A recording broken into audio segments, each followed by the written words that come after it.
Hey pirate fans around the world, this is Barbossa's Apple, the storytelling masterstroke.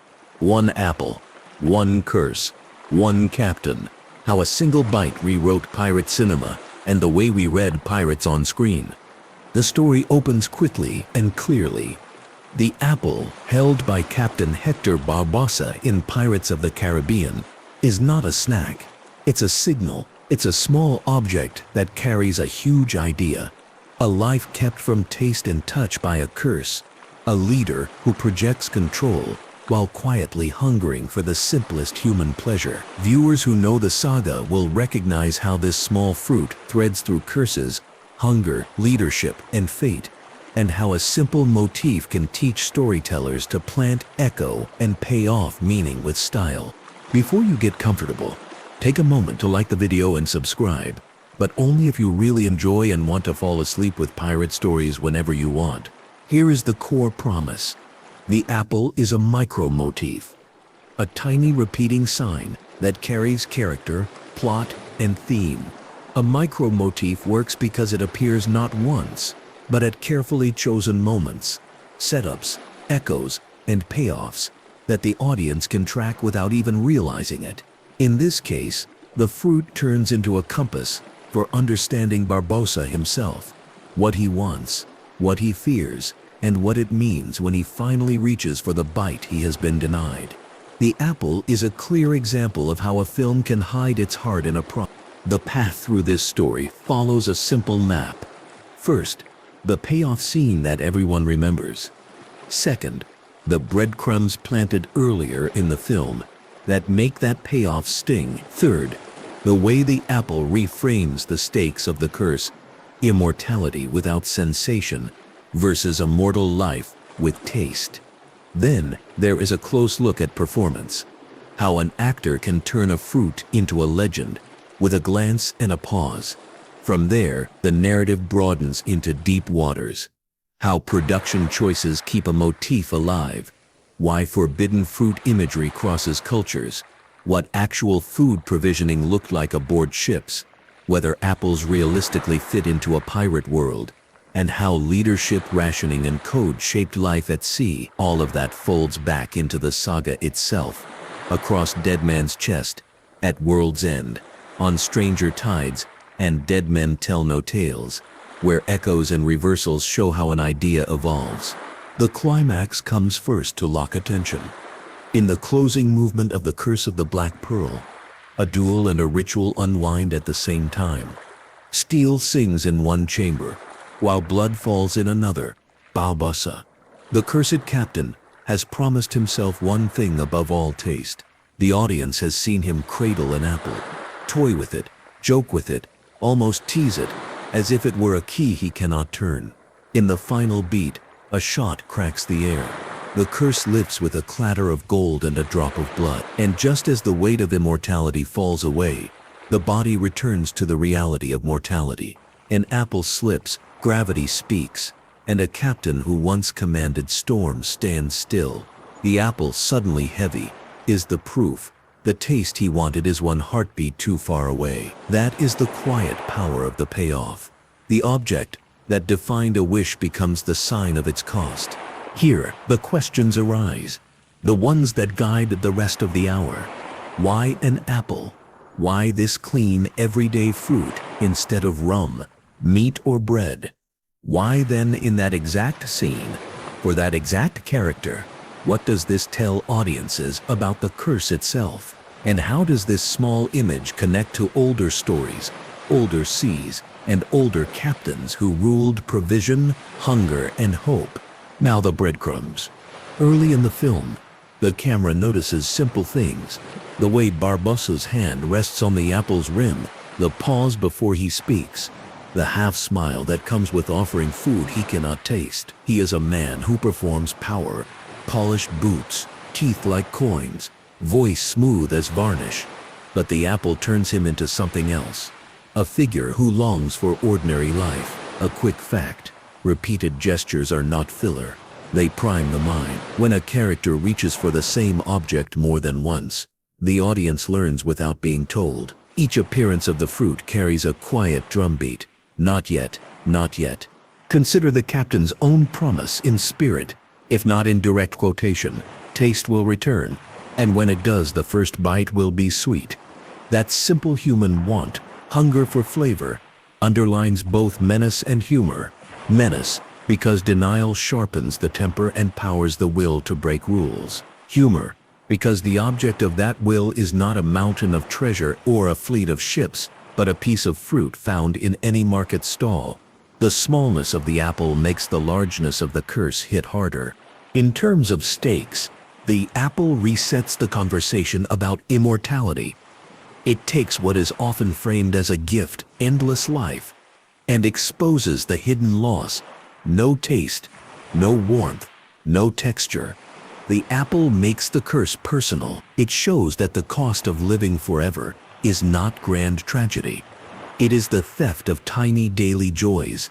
The biggest idea arrives in the smallest package, and the audience relates instantly. If a captain cannot taste an apple, what else has been stolen? The apple sums it up. Performance seals the deal. Geoffrey Rush's microacting turns the apple into a signal flag.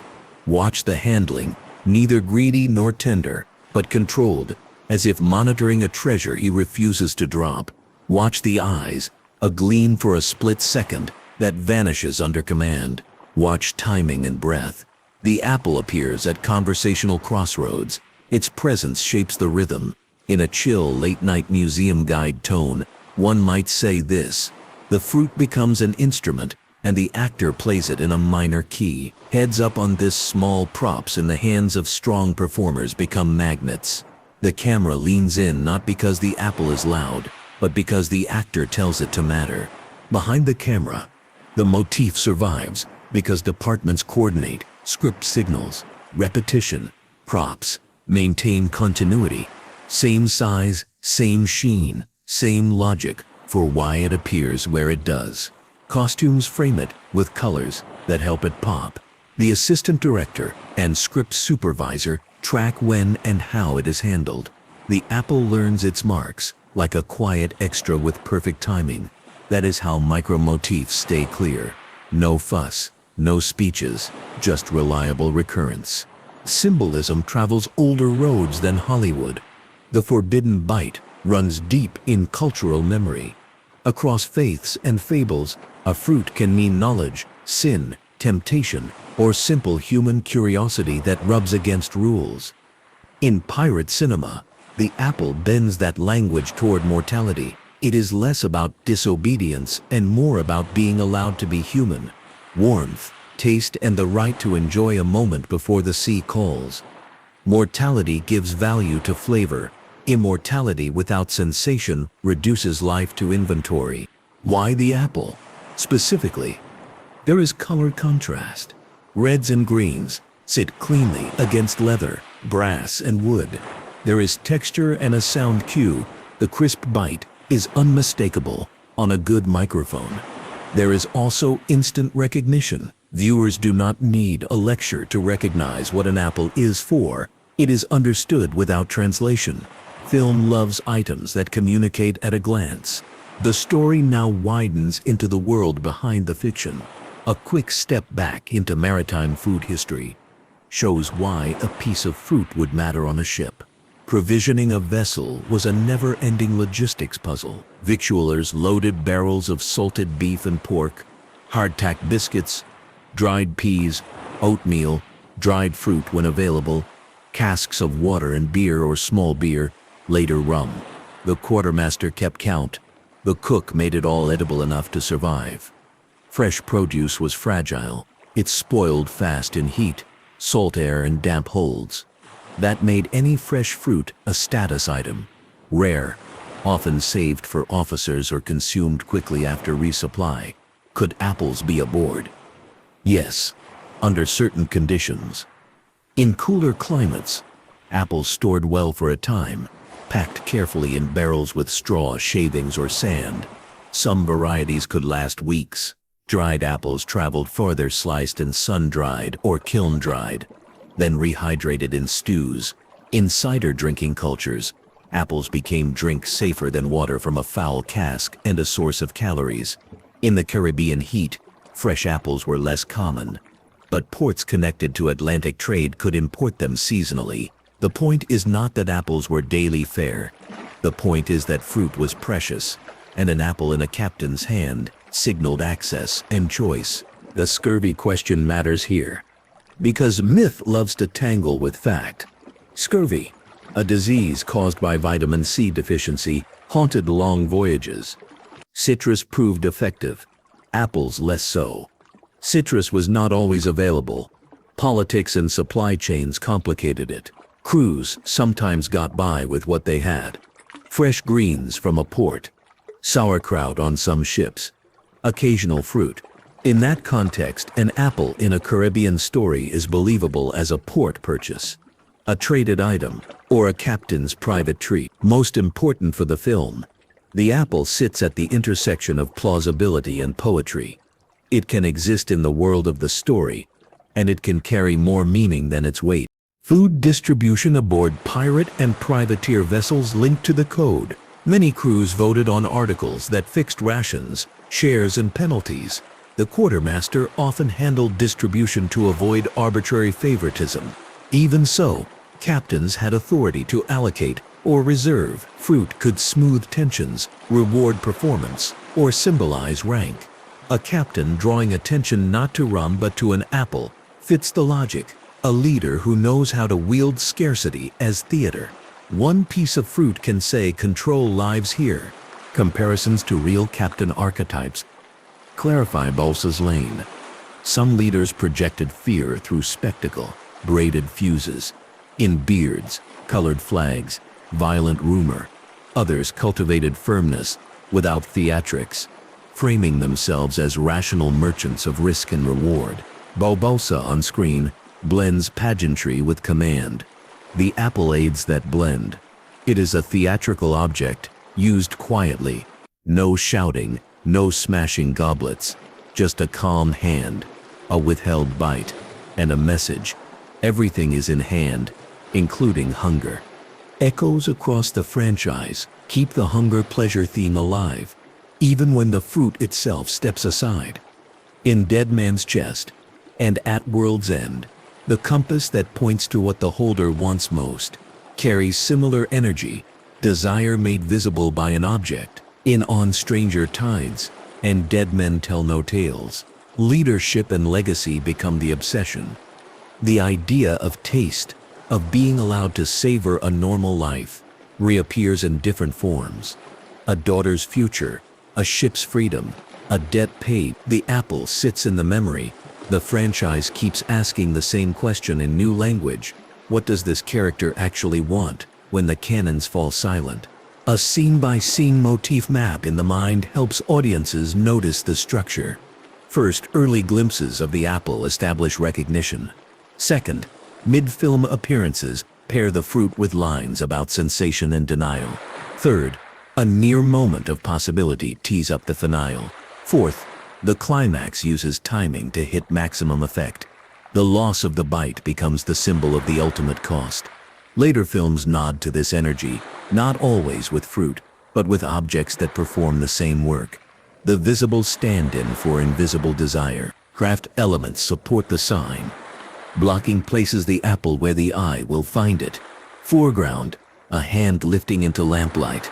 A small glow on the skin of the fruit. Shot size shifts downward to let the audience feel the scale.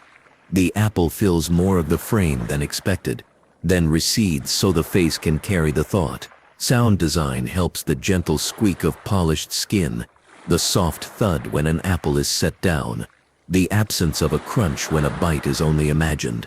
Color choices separate life from curse. Warm candlelight against cold moonlight. The apple often sits in warmth, a promise of mortal sensation. Quick fact: viewers read warm colors as comfort and cold colors as distance without needing a color theory lesson. The film leverages that. Music supports desire and denial in small ways. Sometimes the score withdraws to let the prop breathe.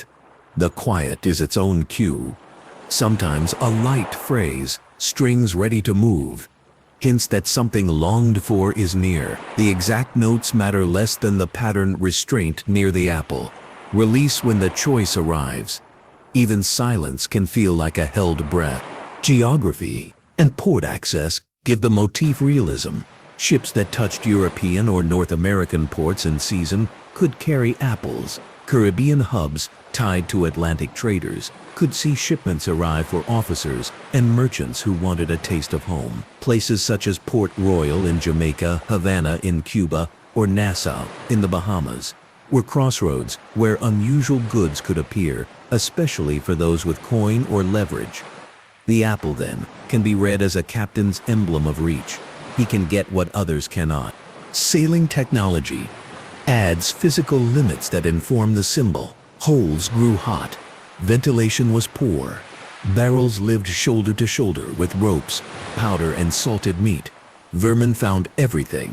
Fruit rotted. Under those conditions, any fresh produce aboard became an emergency clock. Eat it soon or lose it. A captain who holds an apple without eating it performs discipline in public. He shows control over the ticking clock. He decides when pleasure arrives. Naval medicine and psychology explain the cravings that a curse amplifies. Long deprivation shifts the mind's weight onto simple pleasures. Taste becomes a lighthouse. Under a supernatural ban, the usual coping rituals, shared meals, toasts, recipes that break monotony, fail. The apple's presence foregrounds that wound. In a sense, the fruit functions like a mirror. It reflects the hole the curse has bored into daily life. A bite is not nutrition, it is identity. Fans notice.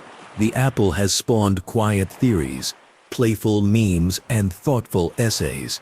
Some argue the apple is a private oath. When the curse breaks, the captain will prove it to himself before anyone else with a bite. Others see it as a joke with teeth, a villain who hoards fruit like treasure. The best interpretations accept both heat and humor. The prop is funny because it is serious, and serious because it is funny. That blend matches pirate storytelling at its best. Dry wit next to raw need. A fair counter-argument says, it's just a prop. Not every object carries a thesis. Films sometimes include items because they look good or because an actor likes business for the hands. That is true in general, but the apple's placement, timing, and thematic alignment go beyond random. It appears where denial is discussed, where choice hovers, where the curse asserts itself. That kind of pattern signals intent, and intent is what transforms a prop into a micro-motif. From this, practical lessons for storytellers emerge. To plant a prop with power, introduce it cleanly and early. To echo it, attach it to a recurring beat, gesture, line, or situation. To pay it off, use it at a moment where the character's want meets the story's consequence. Escalation matters. The object should feel closer to fulfillment over time. Then either deliver or deny at the key beat. Withholding is as potent as giving. A prop that is never actually used can become a louder symbol than one consumed right away. The apple's unrealized bite at the climax achieves more than a chomp ever could. It leaves the taste in the audience's mind. History backs the narrative's logic. Real ships ran on food politics as much as on wind. Consider a few cases. In logbooks and travel narratives, sailors noted how fresh provisions changed morale. A sudden supply of fruit after weeks at sea made crews brighter, more cooperative, and less sick. Captains who managed landfalls to secure produce won loyalty. Those who failed or hoarded supplies bred resentment. In some pirate articles, shares were described to avoid unfair advantage, but captains still had latitude in special stores. One story might feature a leader who kept dried fruit and nuts for negotiation and reward.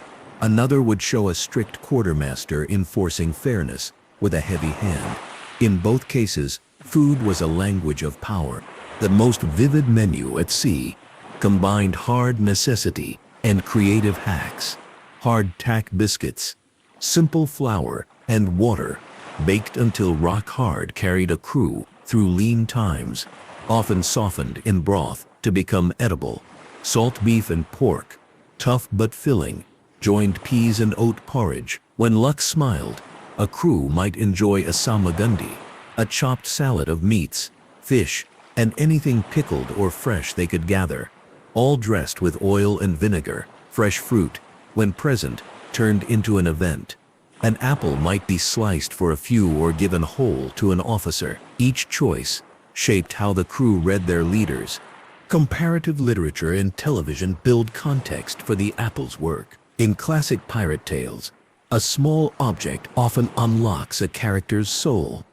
A pipe, a watch, a ring, each can mark a promise or a sin. In Treasure Island, the apple barrel is a hiding place for a boy who overhears truth. In other stories, a pear or orange signals landfall and hope. Modern shows use food and drink to signal status and stress. The captain who eats last to show care, the one who eats first to show control, the one who refuses to eat at all to project iron will. Barbossa's apple fits cleanly into that lineage, while being perfectly modern, minimal, crisp, and memorable. Sailor superstitions add color. Food carried omens, bananas on boats, for example, developed a bad reputation among some fishers due to spoilage, pests, and accidents that coincided with shipments.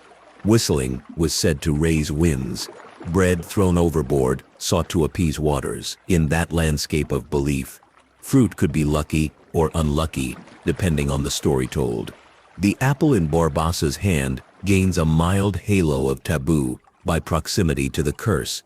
A fruit you cannot taste feels like bait from a trickster sea. Economics explains why fruit trade shone in the Spanish Main. Plantation economies focused on sugar, tobacco, and later coffee and cocoa. But ports pulled in all sorts of secondary goods. Small merchants brought produce from inland farms to waterfront markets. Seasonal ships from cooler regions carried apples and other temperate fruits for officers, wealthy residents, or passing dignitaries. Prices floated with risk and weather shortages made fruit expensive. A captain with influence, through privateering commissions, bribery, or force, could secure items beyond the reach of ordinary sailors. Again, the apple signs reach and rank. Costume and prop color theory sits quietly under the surface. Dark coats, black hats, weathered wood, these give the frame a low, rich base. An apple brings a point of saturation. A red peel can communicate warmth, life, and urgency. A green peel can represent tartness, freshness, and a kind of held-back energy. Either way, continuity keeps the fruit legible in the chaos of decks and caverns. That's why the same size and shine matter. The audience should recognize it immediately, even in a flicker of torchlight. Editing choices underline the motif. Cut timing can hold a hand near the fruit for a fraction longer than usual. Reaction shots can allow the audience to read longing. Cross-cutting between ritual and duel lets the apple vibrate between desire and risk. One scene promises sensation, the other threatens the body that would enjoy it. When the apple finally falls, the cut remembers to include it. Gravity isn't just physics here, it's meaning. The ethics and philosophy come full circle. The apple poses a question. If immortality blocks taste, is endless life worth having? Free will under a curse becomes murky. The captain's will is iron. He commands men, maps, and moves. But if the curse cancels sensation, the ability to choose a bite has no payoff. The apple is a test. Can what he wants be taken by force, or must it be received as a gift when conditions are right? When the curse lifts and the shot lands, the film answers with a tragedy in miniature. The moment of freedom and the end of life meet in the same second. The cost of the curse is paid with poor timing. To help audiences watch actively, this story offers a simple toolkit. When an object repeats, note when and where. Track who controls it, who is denied it, and what happens to it at turning points. Ask if the score or lighting changes around it. Ask what the character wants with it.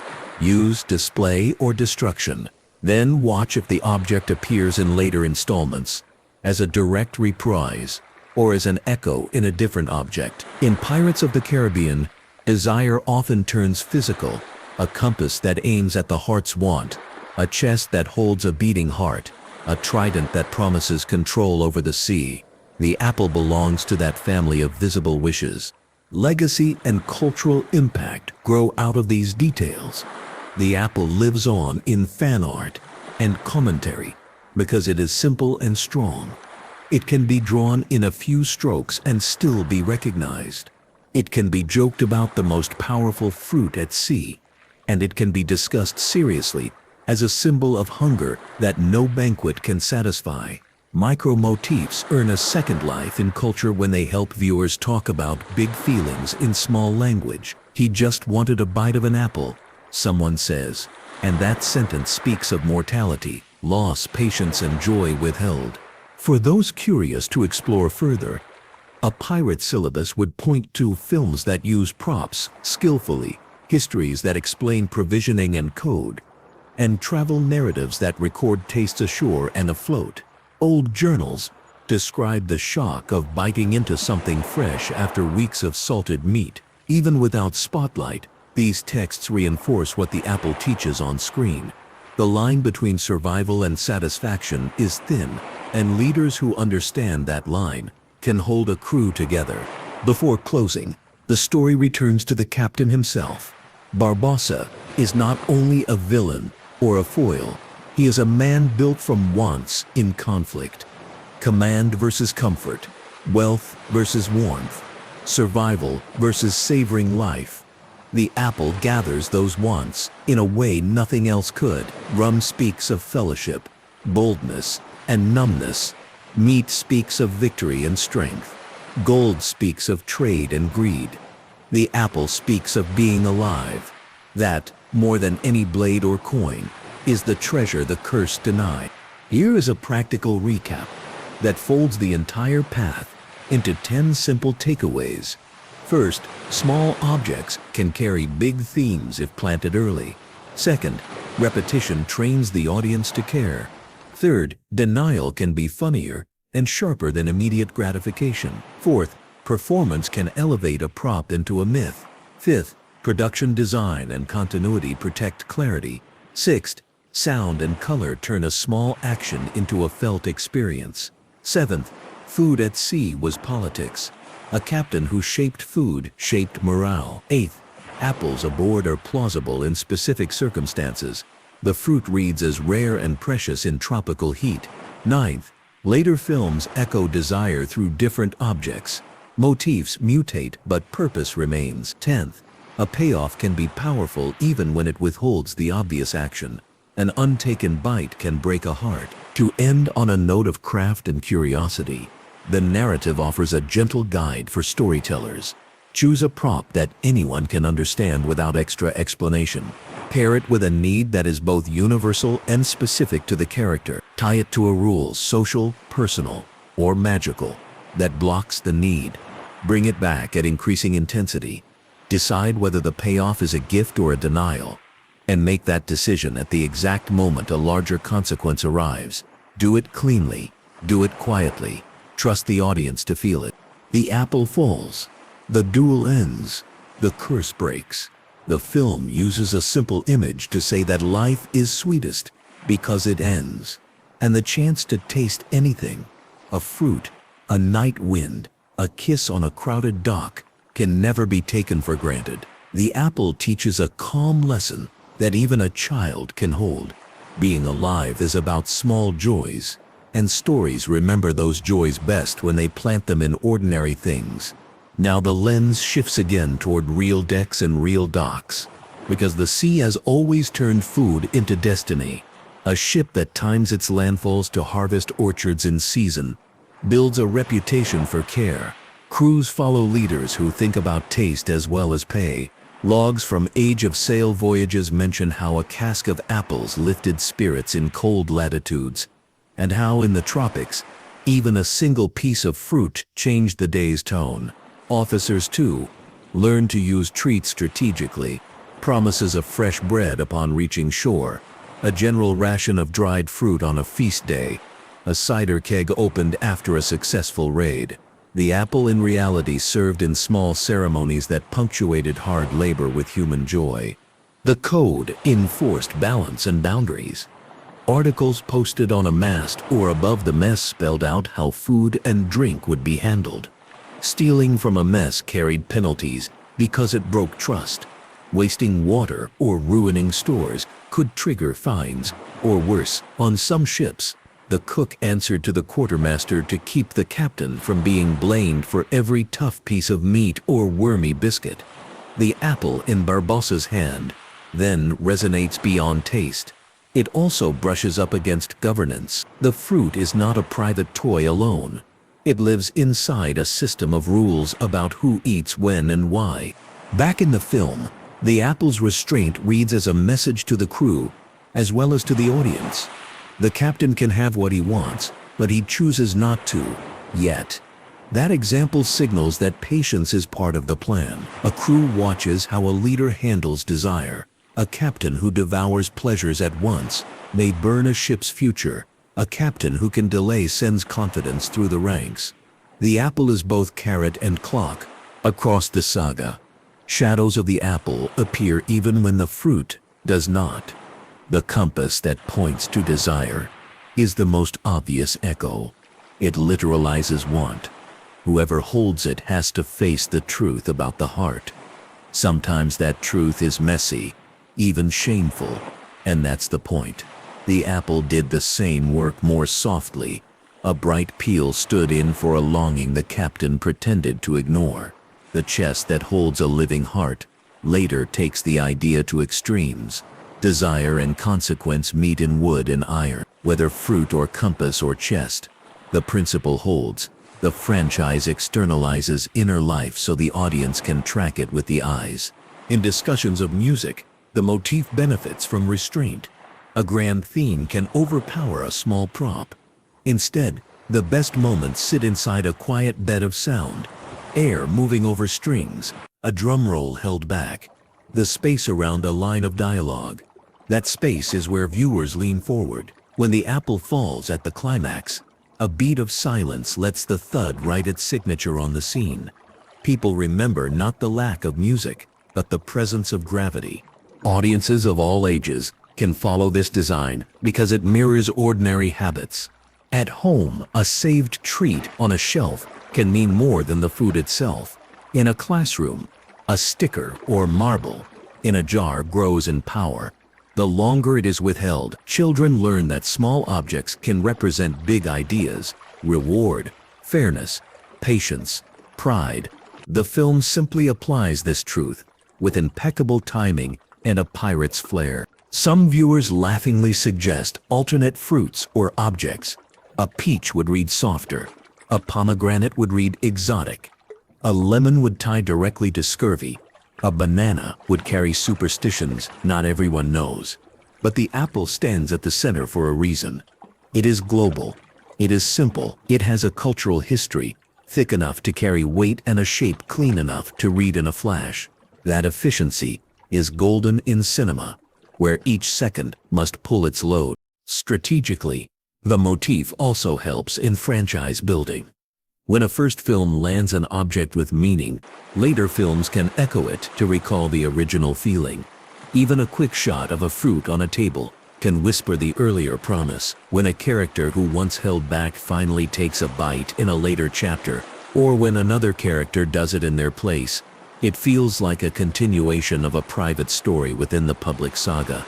Micro-motifs are memory devices for entire worlds. Craft notes from production practice explain how such consistency happens.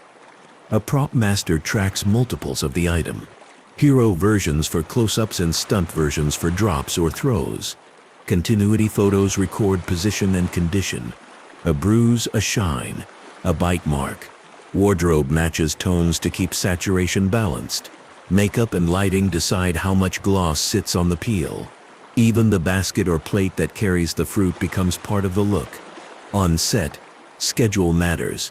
If a fruit scene is reshot later, the same variety must be sourced again. This quiet machinery underneath the apple's charm illustrates a broader truth.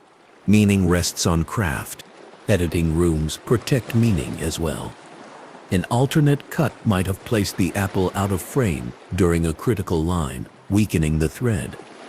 The chosen cut keeps the object visible just enough to build memory without screaming for attention. A calm museum guide style describes it smoothly. Audiences do not need to be told to look. They are given reasons to notice. For film lovers who enjoy mapping beats, a motif spine can be sketched from memory. Early, the apple is introduced in a context that highlights denial. Middle, the apple appears near a promise that the curse will be broken. Late, the apple is present when fate and choice collide, underscored by a physical action fall, drop, or unrealized bite. Post-climax, the object exits the frame, leaving the idea behind.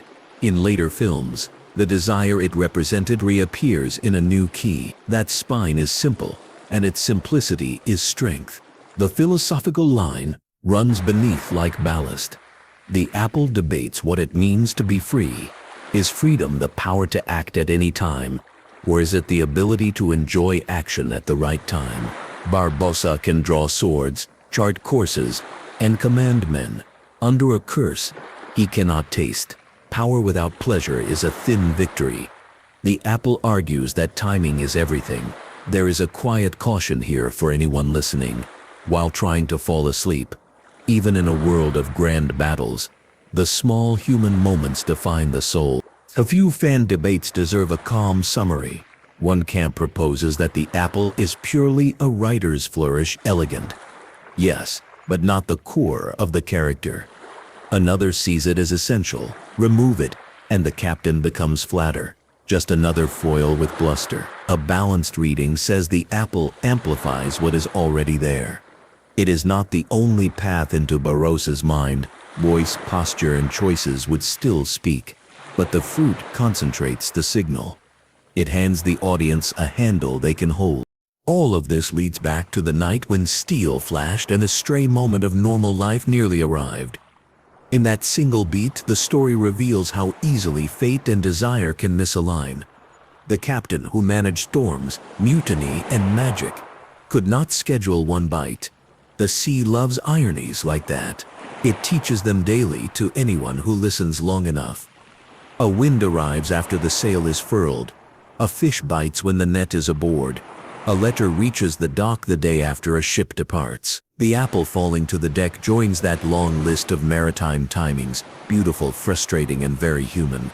If viewers wish for one last historical anchor, a few simple images will do. Picture a market near a Caribbean quay.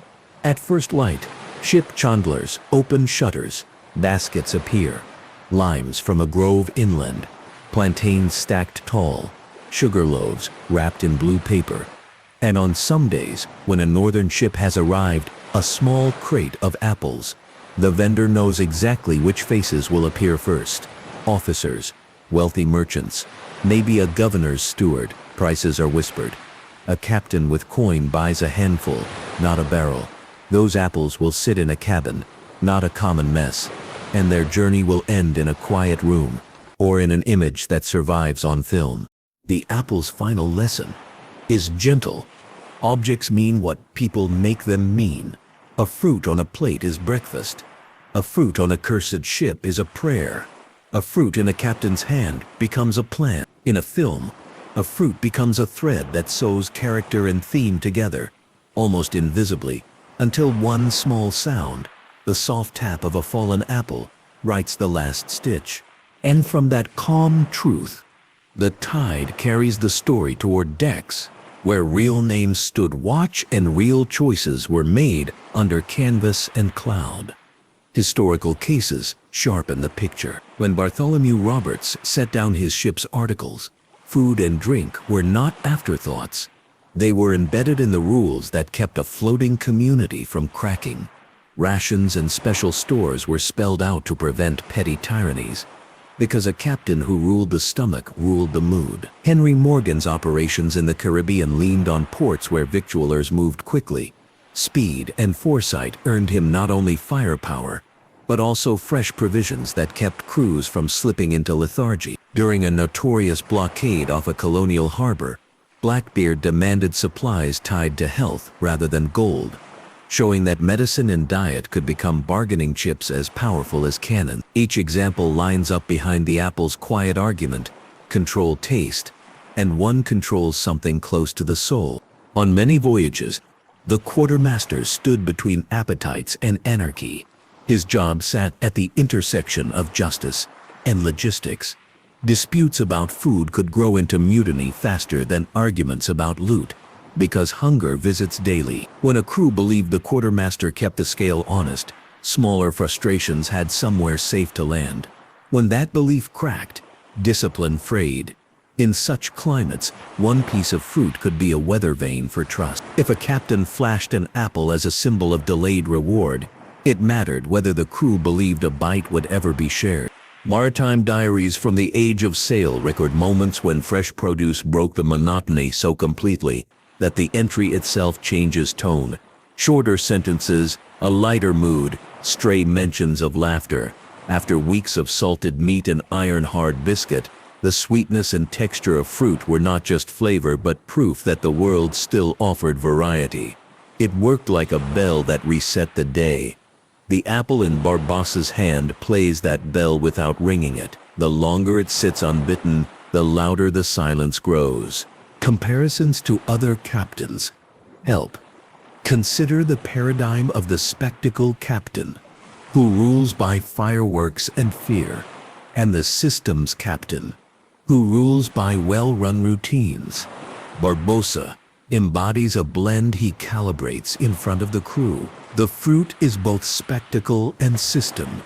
It is memorable enough to be talked about in whispers and systematic enough to recur with rhythm. He appears with it at moments that matter. He puts it away with care. Crew members learn that desire can be choreographed. In that lesson lies part of his magnetism. Across the films that follow, echoes of this choreography continue, even when the apple itself rests off stage.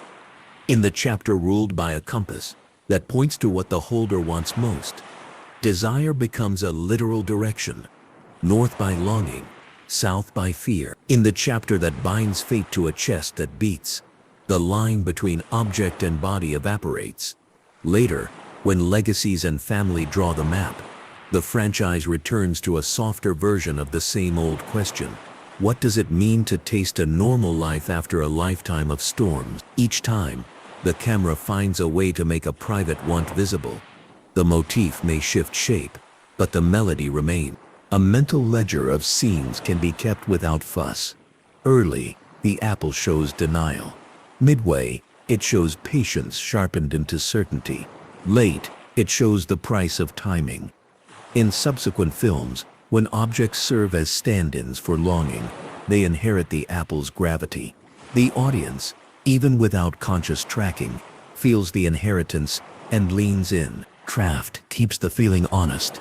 Blocking places the apple where fingers can speak, where a sleeve frames the curve, where a lantern can catch a soft gleam. Sound makes small moments tactile. The faint squeak of peel under thumb, the nearly inaudible rustle of a leaf if one remains. Color theory works silently in the background. Warmth gathers around the fruit as if to promise life. Cold tones wrap the curse to remind that sensation has been stolen. The score acts like a tide. It rises to meet steel and thunder, then falls to leave a small sound exposed. At the crucial moment, silence is not emptiness. It is space made for gravity to write. This is friendly terrain for viewers of all ages. A child understands saving a treat for later. An adult understands the discipline and the risk, the chance that later never arrives. The apple turns this common lesson into a pirate's parable. It does not scold. It does not preach. It simply sits where eyes can find it, then exits at the second that will be remembered.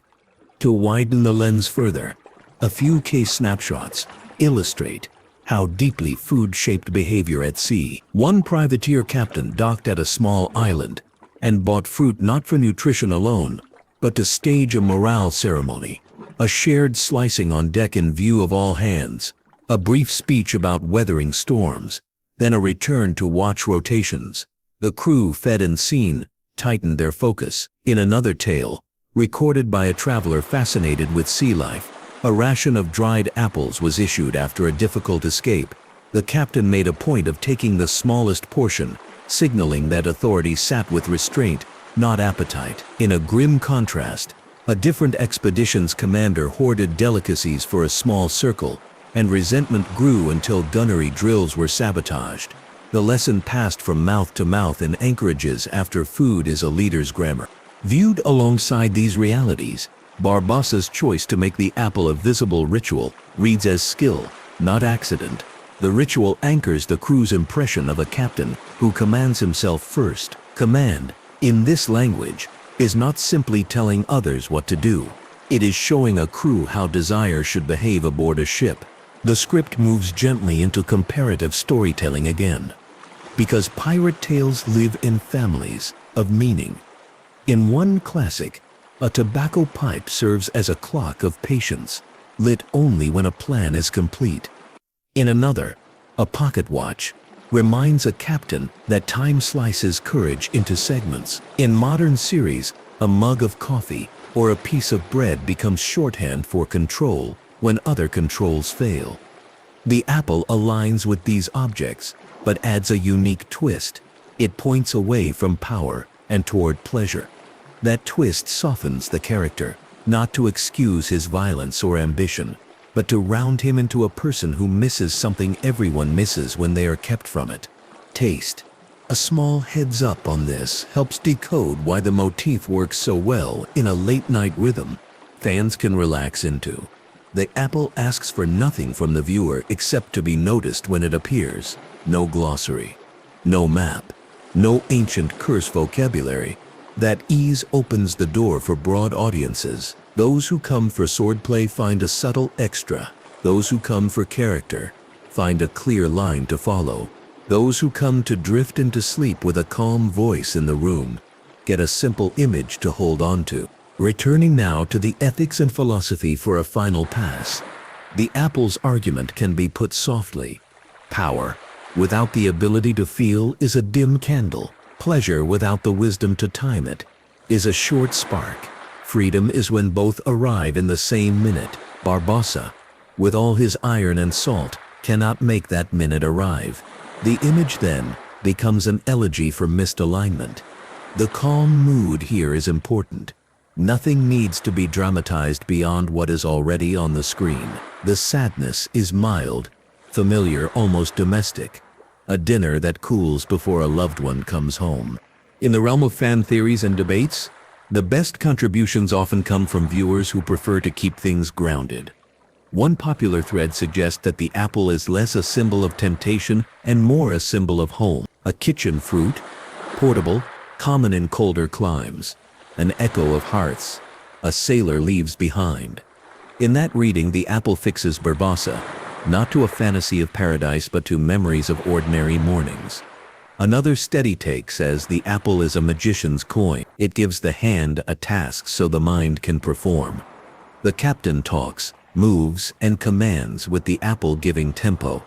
The camera may not dwell on it, but the object keeps the scene alive where a lesser performer would be still. Counter-arguments retain their value because they keep readings honest. Yes, sometimes a prop is a prop. An actor may request an object for texture. A director may approve it because it photographs well. A prop master may supply it because the budget allows multiples. But when placement, timing, and thematic consistency stack up, the needle tips toward design. The apple clears that bar. The script offers a teacher's quick toolkit for storytellers who want to lift the trick and use it elsewhere. Start with a human need, plain enough to be felt across cultures: warmth, taste, touch, rest, belonging. Choose an object tightly linked to that need that requires no annotation. Let the character's want live visibly in how the object is handled. Build a ladder of appearances, each rung closer to the top. At the moment of truth, decide whether the object will deliver or refuse, and pair that decision with a larger event so the effect compounds. Then, in later chapters, let the motif echo in new forms so the memory keeps breathing. Now the sea returns with a slow roll. bringing back provisioning details that strengthen the story's realism. In some ports, apples could be stored in sand-filled barrels to limit bruising and slow rot. The method required careful packing and cool holds. In others, dried apple slices rode side by side with raisins and prunes in sacks that stayed above the bilge to keep them from damp. Cider, where available, replaced or supplemented beer on some ships, both for taste and because fermentation made it safer than stale water. None of this says that a tropical deck always smelled like orchards. It says that fruit traveled with sailors as memory, as ration and as treat when rots and seasons aligned. An aside that keeps perspective: citrus made the decisive difference against scurvy when it could be obtained. Apples were supportive at best. Over time, navies formalized citrus distribution, turning what had been ad hoc into policy. Pirates and privateers, living by speed and opportunity, snagged what they could, where they could, sometimes flourishing near orchard-rich coasts, and sometimes making do with pickled vegetables and whatever greens the next island could offer. That pragmatism explains why the apple reads not as fantasy, but as a plausible luxury, precious, not impossible. The economics of fruit in the Spanish Main unfolds in straightforward strokes. Sugar and tobacco drove the big trades. Fruit rode along with smaller rhythms. Coastal farmers hauling produce to quays. Merchants consolidating baskets for ships that paid in coin or favors. Storms, blockades, and pests twisted supply. Prices rose and fell. In such a market, a captain with contacts could source apples in season through a trusted middleman, the way a modern traveler might find a specialty item in a city far from where it is grown. A single apple on a desk then could pull behind it a web of relationships. It whispered, "This cabin is connected." Clothing and lighting do quiet work to make that whisper audible. Dark leather sleeves take polish well. The apple's matte shine reads against them. Brass buckles and warm lamplight play nicely with reds and greens. A close lens makes the curve look grand without making it ridiculous. Continuity keeps the surface free from jarring blemishes so that the fruit's role is to carry meaning rather than distractions. The simplicity of this craft is part of its beauty. Everyone working in the shadows, prop, wardrobe, camera, sound, lends a finger to the same thread. When the edit comes, the timing of hands and eyes matters more than pages of dialogue. A half-second longer before the apple is set down can turn a line into a thought. A cut that holds the apple in peripheral vision, while attention sits on a face, can let longing feel like background radiation. When gravity finally gets to speak, and the fruit drops, the cut that includes the fall tells the brain, this was the point. No caption needed. Philosophically, the piece closes its circle by reminding that stories about pirates are often stories about boundaries, between freedom and law, between sea and shore, between hunger and satisfaction. The apple lives at those boundaries. It is a shore object, a market object carried to sea. It is a legal object, just a fruit used to comment on a magical rule. It is a hunger object, food, transformed into a symbol by patience. The balance is gentle, nothing blares. Everything clicks. A calm viewer toolkit sits here in case any listener wants a final way to practice watching actively without turning a movie into homework. First, notice when a small object returns. Second, ask what a character wants from it at that moment. Third, note whether lighting and sound lean warmer or colder around it. Fourth, pay attention to timing, the seconds before and after an object is touched. Fifth, carry the memory into later chapters to see if the want migrates into a new object. This 5-step habit turns casual viewing into a quiet treasure hunt, good for late nights when the sea outside the window is only a distant dream. The apple's ripple in culture proves the point that tiny choices can outlast loud ones. Sketch artists can put a curved shape and a small stem into a captain's hand, and have everyone understand. Short-form jokes online can show a pirate staring at a fruit and make millions smile with a caption about waiting for the right moment. Essays in magazines and posts on forums tease out the motives behind a withheld bite and find again and again the simple thread of humanity holding the tapestry together. Merchandising rarely forgets such clean signals. A prop that reads from across a room lives on in mugs and pins. In each case, the apple's clarity is the engine. For curious minds who want to map to more, a gentle syllabus can be voiced without turning into a reading list recital. Films that use props as emotional anchors help build the skill of noticing. Histories that follow food at sea illuminate the gritty, daily labor behind romance. Travel narratives from the age of sail give flavor and smell to the idea of provision. Each one adds a plank to the walkway leading back to the apple. Memory becomes seaworthy when it has that many planks. As the script sails toward its harbor, the narrative offers two friendly prompts to leave on the dock for conversation. One asks all who watch, what is the best micro-motif ever noticed in a film or show? An object that quietly carried a character's heart. Another asks those who cherish pirate tales, which other prop in this saga felt like a key to someone's soul? The compass that points to desire, the coin that won't stay buried, the bottle that traps a ship, or something smaller that most have missed. These questions are not tests. They are lanterns for a community that likes to trade stories across the rail. A short recap, almost like a list whispered over the sound of tide against hull, makes the journey easy to remember. A small object planted early can carry a large idea. Repetition teaches without lecturing. Denial can be both funny and sharp. Performance turns objects into myths. Production craft protects clarity. Sound and color shape feeling around small acts. Food aboard ships was politics and poetry.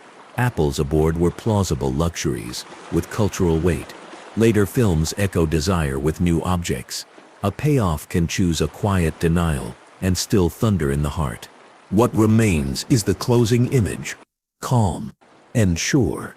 A captain holds an apple and waits.